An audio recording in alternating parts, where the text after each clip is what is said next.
In this video, we are going to be fishing these giant cargo ships for massive fish. So without further ado, let's get right into this video.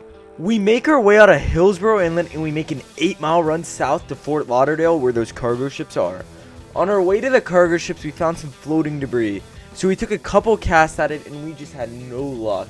So we made our way now down to these cargo ships and we set up for our first shoal, and it did not take long to get our first bite. Now we just got our first hit and my brother Austin started fighting this fish. And when you're trolling around these cargo ships, there's usually so much action.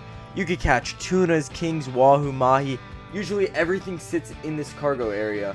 So if you're having a slow day, these cargo ships usually produce, and on this day it did for us. So he started fast reeling on this fish, and we were just trolling these pink and white sea witches on this day, and usually these sea witches catch every type of fish. So my other little brother started clearing that other line, so we now got this planer right behind the boat. And what these planers do is they take your bait down deeper. So rather than having your bait swim on top of the water, these planers take your bait deep to put you more in that strike zone for these wahoo, tuna, and kingfish. I disconnected that planer then from the bridle, and these bridles are essential if you guys are going to planer troll. I highly recommend not to just handline these fish in. It's such a hassle and a lot could go wrong.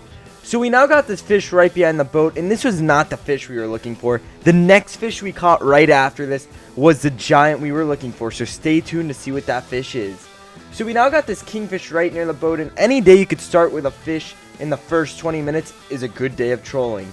So we bailed this fish over and we got this nice king. So we continued our troll by these giant cargo ships, and that's when we got the fish we were looking for. We just got this giant hit, the fish we were looking for, and we knew this was a giant fish. So this fish, as you guys can see right here, this fish spooled us for a good 5 minutes just straight. He was just dumping out line and he was going straight down. So we figured this was going to be a big tuna or wahoo. So I started clearing out these other lines so no knots or no issues could happen. So as I cleared these other lines, I then jumped back on the main line and we continued to fight this fish. And the reason we're using an electric reel here is because on this day there was so much seaweed, and it just made our life easier to switch over so we didn't have to reel in seaweed every 5 minutes. So we continued to fight this fish, and we were using our barjacks lure on this day. And this barjacks lure has 3 different types of squids. It has all different hooks so you can catch 3 fish at one time. And these things slay the mahi and tuna. If you guys are interested in this lure, it'll be down in the description below. We were now 10 minutes into this battle. We got this fish a lot closer to the boat, but he still was straight down, making me think it was a big tuna. So as we got this fish closer to the boat, on these electric reels, you do need to hand crank the last couple feet. And I would recommend hand cranking the last couple feet because usually these fish go nuts. So that's what we did here. These last couple feet of line, I did hand crank. I continue to hand crank this fish now, and we see him right behind the boat, and this fish looked giant. So you guys will see that little orange bird right there, and what that bird does for our lure is it creates a little extra action. So a lot of these fish will come up to this bird, be curious, and then they'll see that lure right behind it, and I think it works great down here trolling in South Florida. So we got this big fish now right by the side of the boat. And if you guys could drop a like on this video, we are a family fishing channel, we would appreciate that. So I grabbed my gaff now and we saw it was a giant blackfin tuna.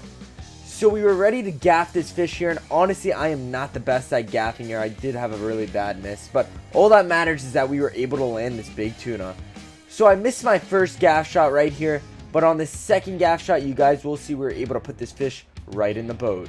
We bailed this tuna over and we got this beautiful big blackfin tuna. We hope you guys enjoyed this Barjacks video, and we'll see you guys in the next Barjacks family video.